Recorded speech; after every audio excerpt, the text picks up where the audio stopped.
Hello and welcome to another Let's Play with Oz.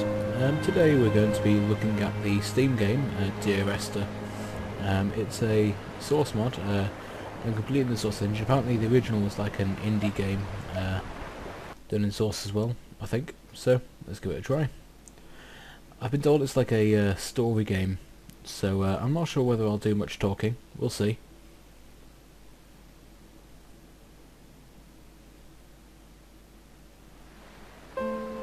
Dear Esther, I sometimes feel as if I've given birth to this island. Oh wow, that's nice. Somewhere between the longitude and latitude, a split opened up, and it beached remotely here. No matter how hard I correlate, it remains a singularity, an alpha point in my life that refuses all hypothesis. I return each time leaving fresh markers that I hope, in the full glare of my hopelessness, will have blossomed into fresh insight in the interim.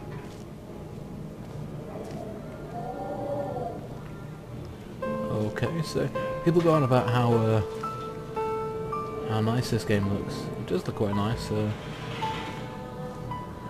Some wall paintings on.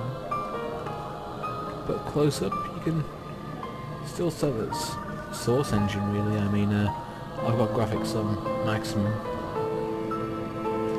Oh wow, that's pretty horrible. All the screenshots I've seen though are of oh goal. Or either outside, which does look quite nice actually, I must admit. The sea's quite nice. I like all this foliage. Source engine is always really good for foliage.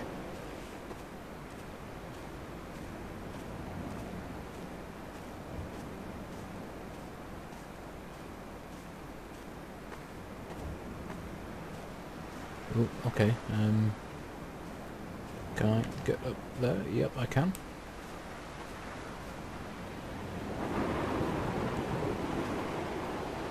Donnelly reported the legend of the hermit, a holy man who sought solitude in its most pure form. Allegedly, he rode here from the mainland in a boat without a bottom, so all the creatures of the sea could rise at night to converse with him. How disappointed he must have been with their chatter. Perhaps now, when all that haunts the ocean is the rubbish dumped from the tankers, he'd find more peace. They say he threw his arms wide in a valley on the south side, and the cliff opened up to provide him shelter. They say he died of fever 116 years later. The shepherds left gifts for him at the mouth of the cave, but Donnelly records they never claimed to have seen him. I have visited the cave and I have left my gifts, but like them, I appear to be an unworthy subject of his solitude.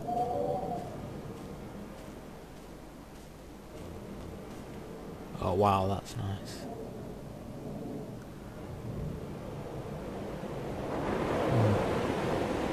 Singular planes there. Being a games designer has ruined my life.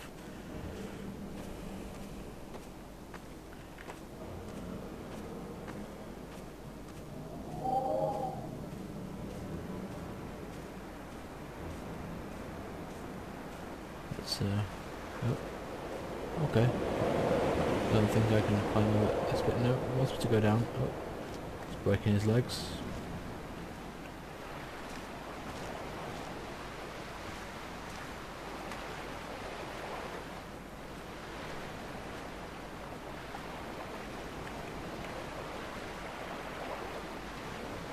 I like that water.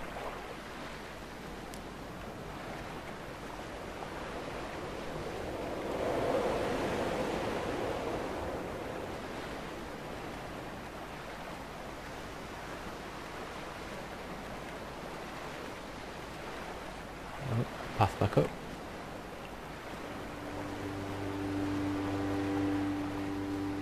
At night, you can see the lights sometimes from a passing tanker or trawler.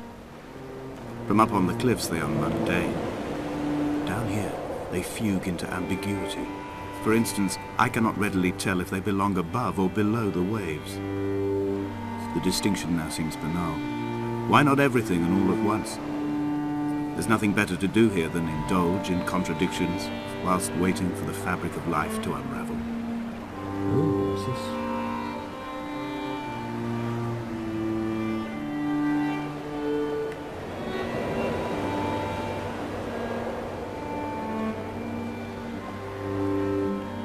looks like some sort of cliff bunker. Gotta go back to that path.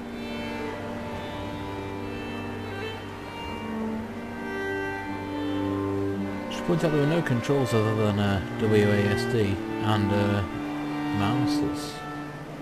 There's no items so far.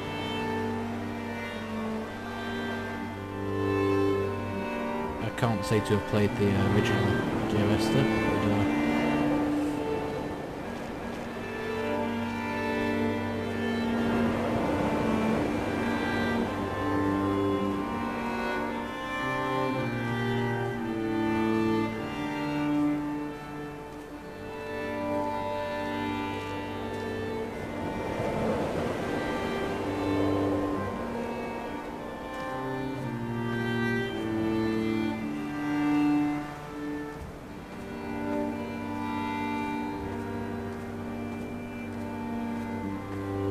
it is very pretty now.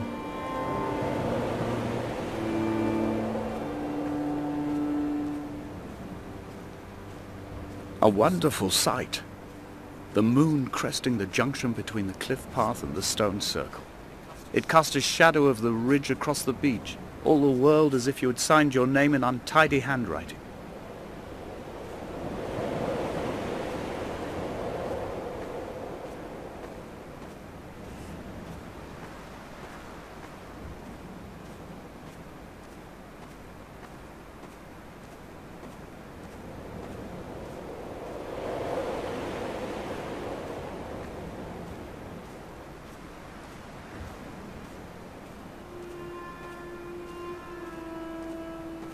When someone had died or was dying, or was so ill they gave up what little hope they could sacrifice, they cut parallel lines into the cliff, exposing the white chalk beneath. You could see them from the mainland or the fishing boat, and know to send aid or impose a cordon of protection, and wait a generation until whatever pestilence stalked the cliff path died along with its hosts.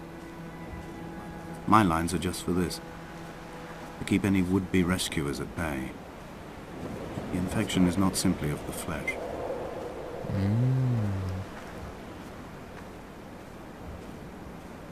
Okay. Infection not of the flesh. Means it's going mental, which is always nice. I quote directly. A motley lot with little to recommend them. I have now spent 3 days in their company. That is, I fear, enough for any man not born amongst them. Despite their tedious inclination to quote scripture, they seem to me the most God-forsaken of all the inhabitants of the Outer Isles. Indeed, in this case, the very gravity of that term, forsaken by God, seems to find its very apex. It appears to me that Donnelly, too, found those who wander this shoreline to be adrift from any chance of redemption. Did he include himself in that, I wonder? Okay, it looks like Fraps is causing the game to lag, actually. I've noticed it's saving several 4 gig files, which is nice of it. I'll switch to Camtasia after the first chapter, I think. Dear Esther, I met Paul. I made my own little pilgrimage. My Damascus, a small semi-detached on the outskirts of Wolverhampton. We drank coffee in his kitchen and tried to connect to one another. Although he knew I hadn't come in search of an apology, reason or retribution, he still spiraled in panic, thrown high and lucid by his own dented bonnet. Responsibility had made him old. Like us, he'd already passed beyond any conceivable boundary of life. I threw my arms wide and the cliff opened out before me, making this rough home. I transferred my belongings from the bothy on the mount and tried to live here instead. It was cold at night, and the sea lapped at the entrance at high tide. To climb the peak, I must first venture even deeper into the veins of the island, where the signals are blocked altogether. Only then will I understand them, when I stand on the summit and they flow into me, uncorrupted. Okay, those look a bit like veins. These look more like scientific diagrams. Elements, compounds. And that just looks like an aubergine.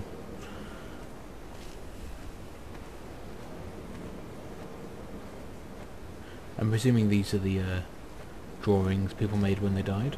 I'm not sure. Weird cave.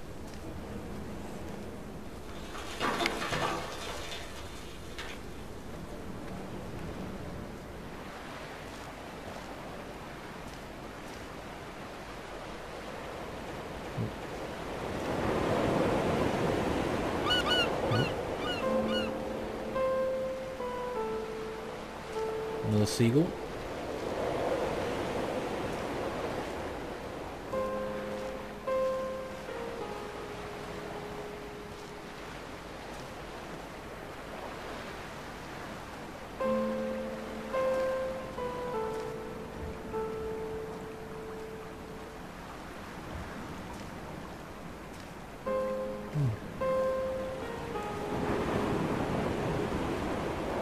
I like this flowing water.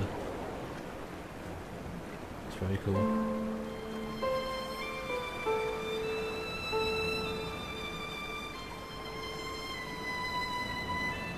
Don't know what that red glowing light is in the distance. Looks like some sort of lighthouse, maybe? He still maintains he wasn't drunk, but tired. I can't make the judgment or the distinction anymore. I was drunk when I landed here, and tired too. I walked up the cliff path in near darkness and camped in the bay where the trawler lies beached. It was only at dawn that I saw the bothy and decided to make my temporary lodgings there. I was expecting just the aerial and a transmitter stashed in a weatherproof box somewhere on the mount. It had an air of uneasy permanence to it. Like all the other buildings here, erosion seems to have evaded it completely.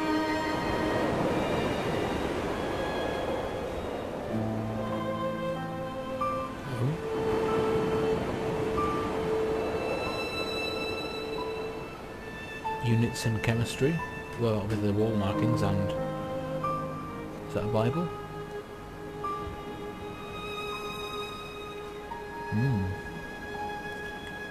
Intriguing. Okay, looks to be two paths. Take this one. It's closer, more clearly marked.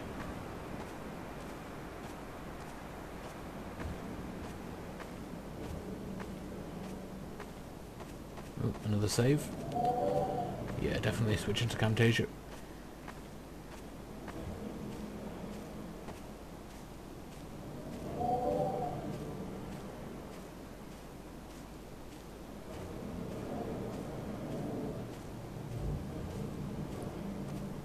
Oh, this is dark. Oh. Oh, end of chapter 1. Right, I'll cut this here and see you back for chapter 2 in just a moment.